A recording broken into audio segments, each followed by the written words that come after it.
வணக்கம். வாங்க நேரா இன்னைக்கான விஷயத்துக்கு போயிடலாம். இன்னைக்கு நாம ஒரு பிரம்மாண்டமான வரலாற்று பயணத்தை ஆரம்பிக்க போறோம். இந்த விளக்கப்பதிவுல சுமார் 2000 ஆண்டுகால இந்தியாவின் கட்டிடக்கலை பரிணாமத்தை ரொம்ப ஆழமா ஒரு எக்ஸ்ப்ளோரர் மாதிரி அலச போறோம். ஒரு சாதாரண சுட்டமண் செங்கல் அமைப்புல ஆரம்பிச்சு பெரிய பாறைகளை குடைந்து உருவாக்குன குகைகள், வானத்தை முற்ற மாபெரும் கோபுரங்கள், அப்புறம் துல்லியமான வடிவியல் அமைப்புகளோட இருக்கிற சொர்க்கலோகம் மாதிரியான தோட்டக்கல்லறைகள் வரைக்கும் மனிதர்களோட கற்பனை எப்படி விரிவடைஞ்சதுன்னு பார்க்க போறோம். இது வெறும் கற்களையோ பழைய பில்டிங்ஸையோ பத்தின விஷயம் கிடையாதுங்க. நம்ம முன்னோர்களோட அசைக்க முடியாத நம்பிக்கைகள், அவங்களுக்குள்ள இருந்த அதிகார போட்டிகள், உலகத்தையே வாய்ப்பிழக்க வைக்கிற அவங்களோட இன்ஜினியரிங் திறமை, இது எல்லாத்தையும் பத்தின ஒரு உயிரோட்டமான கதை. இந்த வரலாற்று பயணத்துல நாம முக்கியமா 5 இடங்களுக்கு போக போறோம். முதல்ல கிமு 3ஆம் நூற்றாண்டுல இருக்கிற சாஞ்சியின் பௌத்த சின்னங்கள்ல ஆரம்பிக்கிறோம். அங்கிருந்து மகாராஷ்டிராவோட மர்மம் நிறைந்த எலிஃபண்டா குகைகளுக்கு போறோம். அடுத்து கட்டிடக்கலையோட மாபெரும் பரிசோதனை கூடமான பட்டடக்கல் சின்னங்களை ஆராய்ஞ்சிட்டு நம்ம தென்னிந்தியாவோட பெருமையான அழியா புகழ் பெற்ற மாபெரும் சோழர் கோயில்களோட பிரம்மாண்டத்துல லயிக்க போறோம். கடைசியா முகலாயர்களோட அற்புத படைப்பான ஹுமாயூனின் தோட்டக்கல்லறையோட இந்த எக்ஸ்ப்ளோரேஷனை நிறைவு செய்ய போறோம். ஒவ்வொரு காலகட்டமும் மனித உழைப்போட ஒவ்வொரு புதிய உச்சத்தை நமக்கு காட்ட காத்துக்கிட்டே இருக்கு. ரெடியா? சரி, நம்ம முதல் நிறுத்தம் கிமு 3ஆம் நூற்றாண்டு. பௌத்த கட்டிடக்கலைக்கே ஒரு பெரிய அடித்தளமா அமைஞ்ச சாஞ்சியின் வரலாற்று சின்னங்களை நோக்கி இப்போ நாம போகலாம். அந்த பிரம்மாண்டமான அரைக்கோள வடிவ குவிமாடத்தை கொஞ்சம் மனசுல கற்பனை செஞ்சு பாருங்க. இது சும்மா கல்லால் கட்டப்பட்ட ஒரு சாதாரண அமைப்பு இல்லைங்க. ஒட்டுமொத்த பிரபஞ்சத்தோட ஒரு குறியீட்டு வடிவமா தான் இதை அப்ப பார்த்திருக்காங்க. அந்த மாபெரும் குவிமாடம், அதை சுற்றி இருக்கிற நேர்த்தியான இரட்டை படிக்கட்டுகள், பிரம்மாண்டமா எழுந்து நிக்கிற வளைவு நுழைவாயில்கள், இதெல்லாத்தையும் கவனிச்சிங்கன்னா அந்த காலத்து மனிதர்களோட ஆன்மீக பார்வை எப்படி இருந்துச்சுன்னு உங்களுக்கு புரியும். ஆயிரக்கணக்கான வருஷங்களுக்கு முன்னாடி தங்களோட ஆன்மீக வழிகாட்டியோட எச்சங்களை தரிசிக்க வந்த சாதாரண மக்கள் இந்த பிரம்மாண்ட அமைப்போட முன்னாடி நிக்கும்போது கண்டிப்பா தங்களை இந்த அகண்ட பிரபஞ்சத்தோட ஒரு சின்ன அங்கமா தான் உணர்ந்திருப்பாங்க, இல்லையா? ஆரம்பகால பக்தர்கள் இந்த ஒரு புனிதமான இடத்தோடு தங்களை எப்படி இணைச்சுக்கிட்டாங்க அப்படின்னு புரிஞ்சுக்க 2 முக்கியமான வார்த்தைகளை நாம தெரிஞ்சுக்கணும். முதல் வார்த்தை பிரதக்ஷண பாதை. இது ஒன்னும் இல்ல, பக்தர்கள் அந்த மாபெரும் ஸ்தூபிய வலம் வர்றதுக்காக பிரத்யேகமா அமைக்கப்பட்ட ஒரு சுற்றுப்பாதை. தங்களோட அன்றாட பிரச்சனைகளிலிருந்து விடுபட்டு ஒரு தியான நிலையில அந்த பாதையில நடக்கிறது நிஜமாவே ஒரு உன்னதமான அனுபவமா இருந்திருக்கும். 2வது வார்த்தை தோரணம். இது வெறும் நுழைவாயில் மட்டும் இல்லைங்க, நுட்பமா செதுக்கப்பட்ட பிரம்மாண்டமான கல் பலகைகள். எழுத்து வடிவம் பெருசா புழக்கத்துல இல்லாத அந்த காலத்துல புத்தரோட வாழ்க்கை வரலாற்ற பாமர மக்களுக்கும் புரிய வைக்கிற மாபெரும் கல் விளம்பர பலகைகளாதான் இந்த தோரணங்கள் செயல்பட்டிருக்கு. இந்த மாபெரும் சின்னம் ஒரே ராத்திரியில இப்படி பிரம்மாண்டமா உருவாகிடல. இதுக்கு பின்னாடி ஒரு நீண்ட வரலாற்று பரிணாமமே இருக்கு. ஆரம்பத்துல மாமன்னர் அசோகர் கட்டின ஒரு சின்ன செங்கல் மேடா, புத்தரோட புனித தாதுக்களை பாதுகாக்கிற ஒரு சாதாரண அமைப்பாதான் இது இருந்துச்சு. ஆனா நூற்றாண்டுகள் கடக்க கடக்க பௌத்த மதம் எப்படி இந்தியா முழுக்க பரவி வேரூன்றுச்சோ அதே மாதிரி இந்த ஸ்தூபியும் விரிவடைஞ்சது. அந்த சாதாரண செங்கல் மேட்டுக்கு மேல பல அடுக்குகள்ல கற்களை போர்த்தி இத ஒரு பிரம்மாண்டமான கல்மலையா மாத்திட்டாங்க. இதுல புத்தர் மட்டுமில்லாம அர்ஹத்கள் அப்படின்னு சொல்லப்படுற பல புகழ்பெற்ற துறவிகளோட புனித தாதுக்களும் பாதுகாக்கப்படுது. இங்கிருக்கிற ஒவ்வொரு கல்லும், நுழைவாயில்கள்ல செதுக்கப்பட்டிருக்கிற ஒவ்வொரு ஜாதக கதையும் பல 100 வருஷங்களா பௌத்த மதம் எப்படி மக்கள் மனசுல ஆழமா பதிஞ்சது அப்படிங்கிறதுக்கான வாழும் சாட்சிகள். இப்போ நாம சாஞ்சியிலிருந்து கொஞ்சம் ஃபாஸ்ட் ஃபார்வர்ட் பண்ணி கிபி 5ஆம் 6ஆம் நூற்றாண்டுகளுக்கு போவோம். இங்க கட்டிடக்கலை அப்படியே முற்றிலும் மாறுபட்ட ஒரு புது டைமென்ஷனுக்கு போகுது. கற்களை ஒன்னு மேல ஒன்னா அடுக்கி பில்டிங் கட்டுறதுக்கு பதிலா மொத்த பாறையே கொடைஞ்சு தேவையில்லாத பகுதிகளை வெட்டி எடுத்து உருவாக்குற ஒற்றைக்கல் கட்டிடக்கலைய இப்போ நாம பார்க்க போறோம். மராத்தி மொழியில உள்ளூர் மக்கள் இத காரபூரி லென்யா அப்படின்னு சொல்றாங்க. இதுக்கு அர்த்தம் என்ன தெரியுமா? குகைகளின் நகரம். மும்பை துறைமுகத்துக்கு பக்கத்துல இருக்கிற ஒரு தனித்தீவுல வானலாவ உயர்ந்த செங்குத்தான ஒரு மாபெரும் கருங்கற்பாறையை அப்படியே செதுக்கி ஒரு முழு நகரத்தையே உருவாக்கியிருக்காங்க. இதோட உழைப்ப கொஞ்சம் நினைச்சு பாருங்களேன். சிற்பிகள் இருண்ட பாறைக்குள்ள நுழைஞ்சு மேலிருந்து கீழாவும் வெளியிலிருந்து உள்ளாவும் பாறையை குடைஞ்சு சிற்பங்களை உருவாக்கியிருக்காங்க. ஒரு சின்ன கால்குலேஷன் தப்பானாலோ உளியோட ஒரு வெட்டு பிசகினாலோ அவ்வளோதான், ஒட்டுமொத்த குகையும் சிற்பமும் வேஸ்டா போயிடும். அப்படிப்பட்ட ஒரு திகழான ஆனா மிக துல்லியமான இன்ஜினியரிங் சவால் இது. நிஜமாவே ஆச்சரியமா இருக்குல்ல? அஜந்தா குகைகளோட காலத்துல பௌத்த மதம் கோலோச்சி இருந்த நிலையில இந்த எலிஃபண்டா குகைகள் ஒரு முக்கியமான மத மாற்றத்தோட சாட்சியா நிக்குது. ஆமாங்க, இது முழுசா சிவபெருமானுக்காக அர்ப்பணிக்கப்பட்ட ஒரு மாபெரும் சைவ சமய தலம். இங்க மொத்தம் 5 ஹிந்து குகைகள் அடங்கிய ஒரு மெயின் குரூப் இருக்கு. இந்த குகைகளுக்குள்ள நுழைஞ்ச உடனே நம்மள வரவேற்கிறது பாறை சுவர்கள்ல மிக துல்லியமா செதுக்கப்பட்ட பிரம்மாண்டமான புடைப்பு சிற்பங்கள் தான். குறிப்பா சிவபெருமானோட 3 முகங்களை காட்டுற திருமூர்த்தி சிற்பத்தோட அளவும் நுட்பமும் சொல்ல வார்த்தைகளே இல்ல. மனித உழைப்போட எல்லைய தாண்டிய ஒரு மாஸ்டர் பீஸ் அது. பௌத்த மதத்திலிருந்து சைவ மதம் நோக்கிய சமூக மாற்றத்தையும் கட்டிடக்கலை நுட்பங்களையும் இது ரொம்ப ரொம்ப ஆழமா பதிவு செஞ்சிருக்கு. இந்த குகைகளுக்குள்ள சிற்பிகள் கையாண்ட மிக முக்கியமான ஒரு மேஜிக் என்ன தெரியுமா? ஒளி மற்றும் இருளோட விளையாட்டு. அடர்ந்த இருண்ட குகைக்குள்ள குறுகிய நுழைவாயில்கள் வழியா வர்ற சூரிய ஒளி குறிப்பிட்ட நேரங்கள்ல குறிப்பிட்ட சிற்பங்கள் மேல மட்டும் விழும்படி ரொம்ப அக்யூரேட்டா கால்குலேட் பண்ணிருக்காங்க. சிற்பங்களோட இயற்கையான மெல்லிய உடலமைப்பு மேல அந்த மென்மையான ஒளி விழும்போது குளிர்ந்த கடினமான கருங்கற்பாறை கூட ஒரு சாஃப்டான மனித சர்மம் மாதிரி உயிருடன் துடிக்கிற ஃபீல் கொடுக்கும். வெறும் கல்லச் செதுக்கிறத தாண்டி ஒளியையே ஒரு சிற்ப கருவியா அவங்க பயன்படுத்தின விதம், அப்பா, கட்டிடக்கலையோட உச்சகட்ட படைப்புங்க இது. சரி, அப்படியே 7ஆம் 8ஆம் நூற்றாண்டுகளை நோக்கி நகர்வோம்.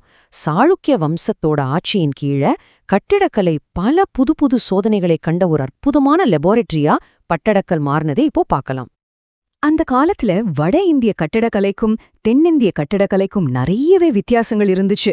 வடக்கே பாத்தீங்கன்னா வானத்தை நோக்கி வளைஞ்சு போற சிகர அமைப்புகளும், தெற்கே தட்டையான படிப்படியான பிரமிட் அமைப்புகளும் தனித்தனி ட்ராக்ல பயணிச்சிட்டு இருந்துச்சு. ஆனா பட்டடக்கல் இந்த 2 முற்றிலும் மாறுபட்ட பிராந்திய பாணிகளையும் ஒன்னா சேர்த்து ஒரு பெரிய மேஜிக் பண்ணுச்சு. வளர்ந்த கோபுரங்களும் அடுக்கு கோபுரங்களும் எப்படி ஒரே இடத்துல எந்த முரண்பாடும் இல்லாம ஒன்றிணைஞ்சு ஒரு புது ஸ்டைல உருவாக்குச்சு அப்படிங்கறத இது ரொம்ப அழகா காட்டுது. சுருக்கமா சொல்லணும்னா இது 2 பிராந்தியங்களோட மாபெரும் கட்டிடக்கலை சங்கமம். பட்டடக்கல் அப்படிங்கிறது பதாமி சாளுக்கியர்களோட மாபெரும் மரபு. இந்த வளாகத்துல 9 பிரம்மாண்டமான இந்து கோவில்களும் ஒரு நேர்த்தியான சமண கோவிலும் அமைஞ்சிருக்கு. இது ஏதோ ஒரு குறிப்பிட்ட மதத்துக்கோ அல்லது ஒரு குறிப்பிட்ட நிலப்பகுதிக்கோ மட்டுமான தளமே கிடையாது. சாளுக்கிய பேரரசர்கள் இந்தியா முழுக்க இருக்கிற தலைசிறந்த சிற்பிகளையும் கட்டிடக்கலைஞர்களையும் இங்க வரவழைச்சாங்க. இதனால வட இந்திய தென்னிந்திய பாணிகள் தடையின்றி உன்னோடுன்னு கலந்து வரலாறு காணாத ஒரு புதிய கட்டிடக்கலை மொழியையே பட்டிடக்கல்லுல உருவாக்குனாங்க.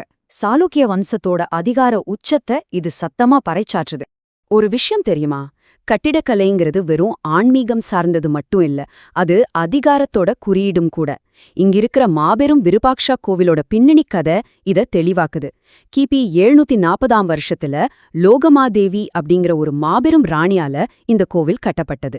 பல்லவர்கள் உள்ளிட்ட வலிமைமிக்க தென்னக மன்னர்கள் மேல தன்னோட கணவர் பெற்ற மாபெரும் இராணுவ வெற்றிய என்றென்றும் ஞாபகம் வச்சுக்கிற வகையில அவங்க இந்த பிரம்மாண்ட அமைப்பை கட்டினாங்க. போர் வெற்றிகளும் அரசு குலத்தோட இராணுவ பலமும் கூட எப்படி அழகிய கட்டிடக்கலையா காலத்தை வென்று நிக்கிற கற்களா மாத்தப்பட்டுச்சு அப்படிங்கிறதுக்கு இது ஒரு நேரடி சாட்சி. இப்போ நேரா கிபி 11ஆம் நூற்றாண்டுக்கு நம்ம தென்னிந்தியாவோட இதய பகுதிக்கே தாவி போயிடுவோம்.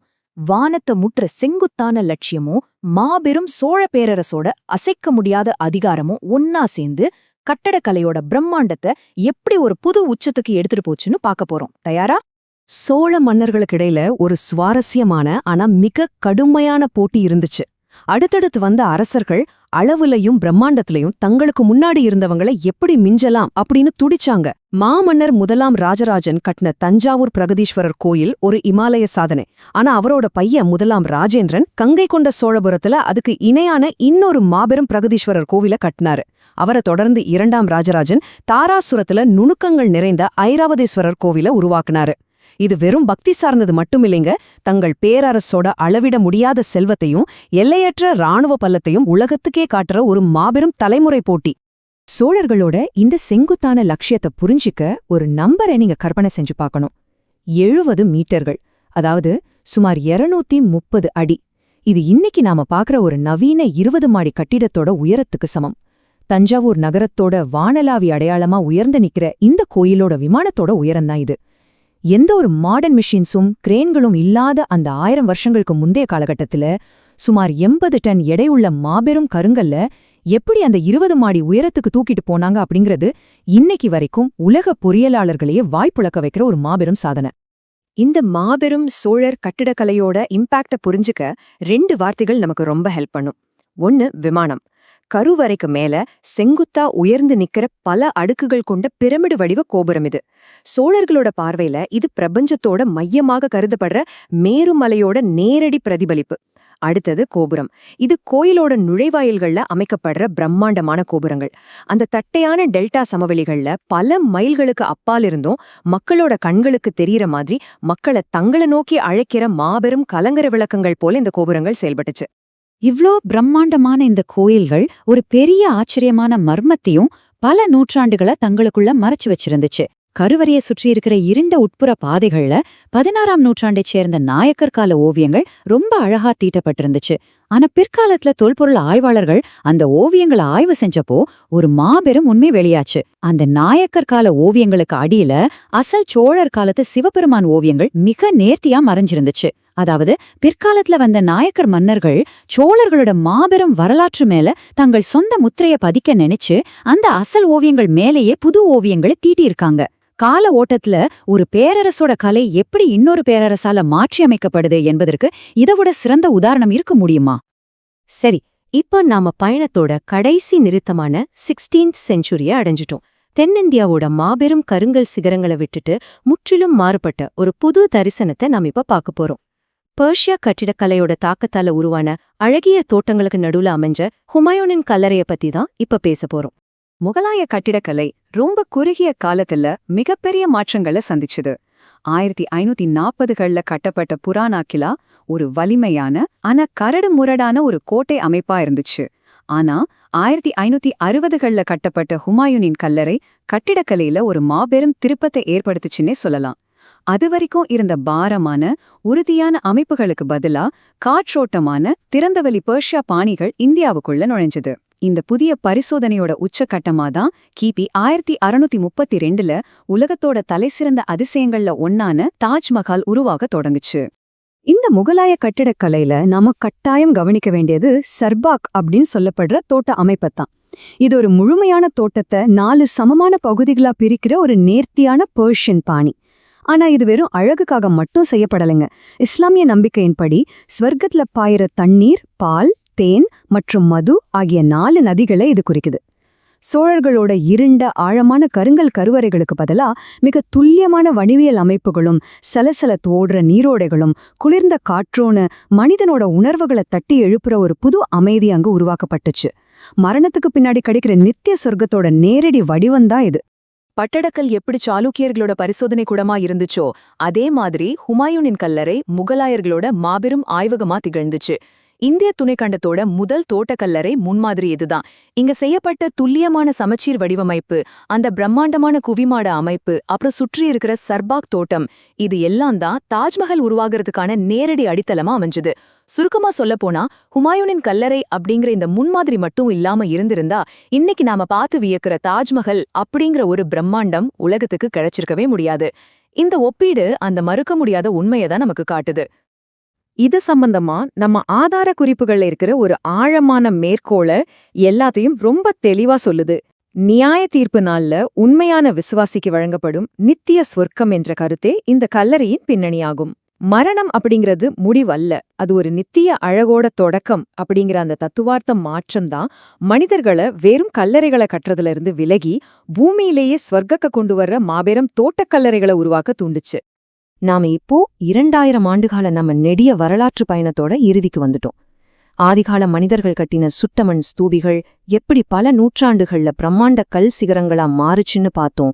செங்குத்தான பாறைகளை குடைந்து எப்படி ஒற்றைக்கல் நகரங்களை உருவாக்குனாங்கன்னும், பல 100 டன் எடையுள்ள கற்களை கொண்டு வானலாவி நிக்கிற கோயில்களை எப்படி எழுப்புனாங்கன்னும் வியந்து பார்த்தோம்.